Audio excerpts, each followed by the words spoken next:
In the polished halls of Ridgewood Academy, 15-year-old Eli Carter existed like a shadow, always present, rarely seen. His silence was mocked, his presence dismissed, and his pain ignored. But when Ms. Catherine Hale humiliated him in front of everyone, the cruelty cut deeper than anyone realized.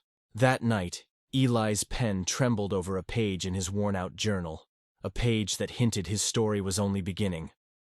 The morning bell screamed through Ridgewood Academy's halls, but Eli Carter barely heard it. He moved like a ghost, head down, shoulders hunched beneath the weight of his own invisibility. Students brushed past him, laughing, shouting, alive, while he drifted silently through the current, unseen and unmissed.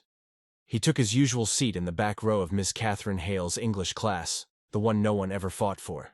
The other desks filled with chatter and energy.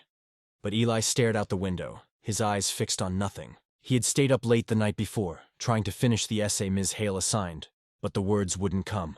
Not since that night. Not since everything changed. "All right, class." Ms. Hale's clipped voice snapped across the room. "Essays on my desk." Now, one by one, papers fluttered down, and then her eyes landed on Eli.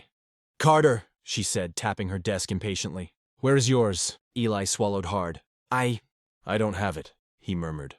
Her brows arched, and a thin, mocking smile touched her lips. "Of course you don't." She turned to the class. "Everyone, take note. This is what failure looks like. Lazy, unprepared, and going nowhere." Laughter rippled through the room, cruel and careless. Eli's ears burned. He wanted to disappear, to melt into the floor. But Ms. Hale wasn't done. "Tell me, Eli," she pressed, stepping closer. "Do you ever try? Or is silence the only thing you're good at?" His mouth opened, but no words came. The truth, the real reason, sat like a stone in his throat. So he stared at the desk and said nothing. The laughter grew louder. A boy 2 seats over mimicked Eli's stammer. Another whispered, "Pathetic." And still, Ms. Hale let it go on. By the time the bell rang, Eli's heart felt hollow. He slipped out before anyone could see the tears clinging to his lashes.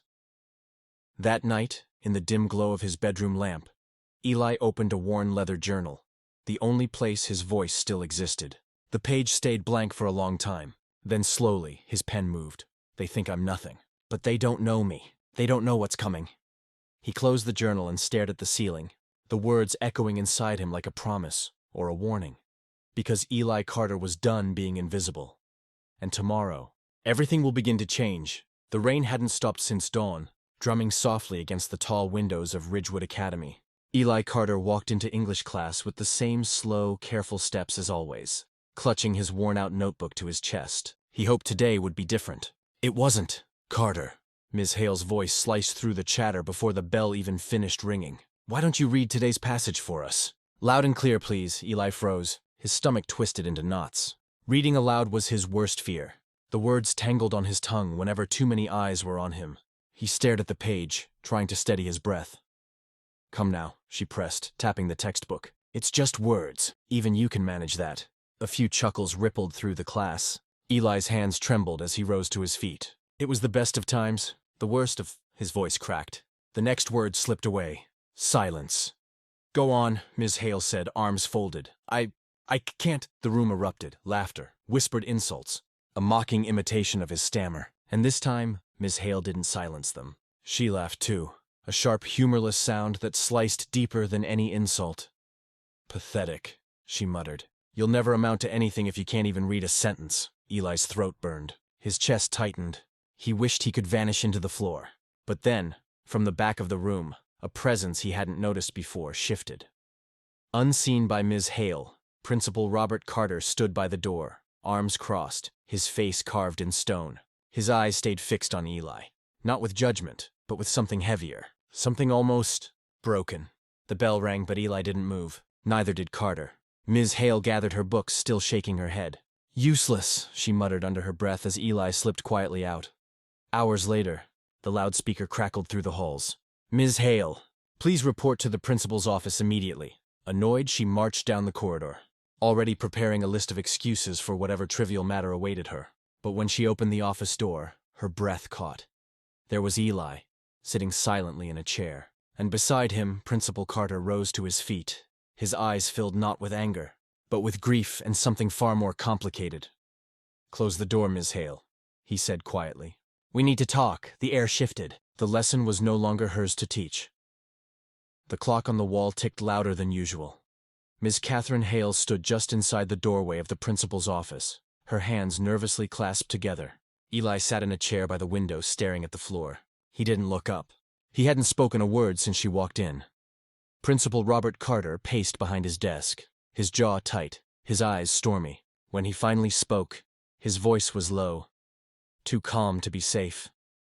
"Do you know who this boy is, Miss Hale?" Hale blinked. "He's Eli Carter, one of my students." Carter stopped pacing. His gaze pierced through her. "He's my son." The room seemed to tilt. "Your son?" she whispered. "Yes," Carter said, his voice cracking on the single word. "My only child. And he hasn't spoken more than a handful of sentences since the night he watched his mother die." The air vanished from Hale's lungs. I didn't know," she stammered. "Of course you didn't," Carter said bitterly. "No one here cared enough to know. Not his teachers, not his classmates. They all saw what you saw, a quiet boy, a lazy boy, a boy worth mocking." He turned toward the window, his voice trembling now. "Last year, my wife was attacked outside a store because of the color of her skin. Eli was with her. He watched her take her last breath while strangers shouted slurs. Since that night, silence has been the only way he knows how to survive." Hale's hands began to shake. Every cruel word she had thrown at him, lazy, useless, pathetic, played back like a vicious echo. "I didn't mean to—" "Didn't mean to what?" Carter's voice rose, raw and wounded. "Didn't mean to remind him of everything he already believes about himself? Didn't mean to tear open a wound you never even bothered to see?" Tears burned behind Hale's eyes. She turned to Eli, desperate for his gaze, but he kept staring at the floor, lost somewhere she couldn't reach. Then Carter knelt beside his son. His hands trembled as they rested on Eli's shoulders.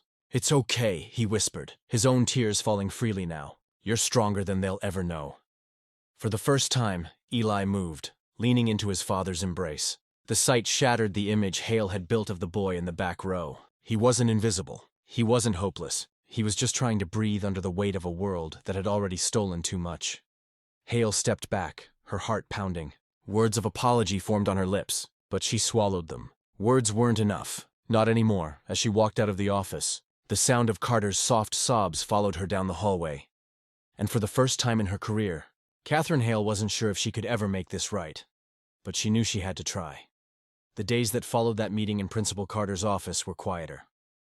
Ms. Catherine Hale didn't storm into class anymore. She didn't bark orders or single anyone out. She started noticing things she'd ignored for years. The tremble in a shy girl's voice when she raised her hand. The hesitation in a boy's eyes before he answered a question. And most of all, she noticed Eli. At first, he still sat in the back row, his gaze often fixed on the window rather than the board. But Hale didn't force him to speak. Instead, she placed a small sticky note on his desk one morning. "Would you help me with a new class project?" About resilience. Eli didn't reply right away. But the next day, he placed a single word on her desk in return. "Okay." It was the beginning. The project grew slowly. A collaborative assignment about courage in the face of hate. Hale asked Eli for ideas, not orders. She listened when he whispered suggestions. When he paused too long, she didn't rush him. And when he spoke, she didn't interrupt. Week by week, the boy who once vanished into silence began to emerge. One afternoon, as the class gathered around the whiteboard, Eli stood at the front, not because he had to, but because he wanted to. His voice trembled as he read the first line of his presentation. "Sometimes, strength isn't loud. Sometimes it's just the choice to keep going." The room was silent. No laughter, no whispers. Only the steady rhythm of Eli's words as they poured into the space he'd once been denied. From the back of the classroom, Hale pressed a hand to her mouth, tears stinging her eyes. This wasn't guilt anymore. This was pride. Weeks later, on the last day of the semester, Eli lingered after class. When Hale returned to her desk, she found a folded piece of paper resting on top of her lesson plans. In neat, careful handwriting, it read, "Thank you for seeing me." Hale sank into her chair, the weight of those 5 words heavier than any apology or forgiveness she could have asked for. She knew she hadn't erased the past. But maybe, just maybe, she had helped build a future. Months later, under a sky streaked with summer light, Eli walked across the graduation stage. Principal Carter was there, cheering louder than anyone. And at the edge of the crowd, Ms. Hale stood with tears on her cheeks. tears of pride, of change, of redemption. The boy she once overlooked was no longer invisible, and the teacher who once failed him would never again fail to see.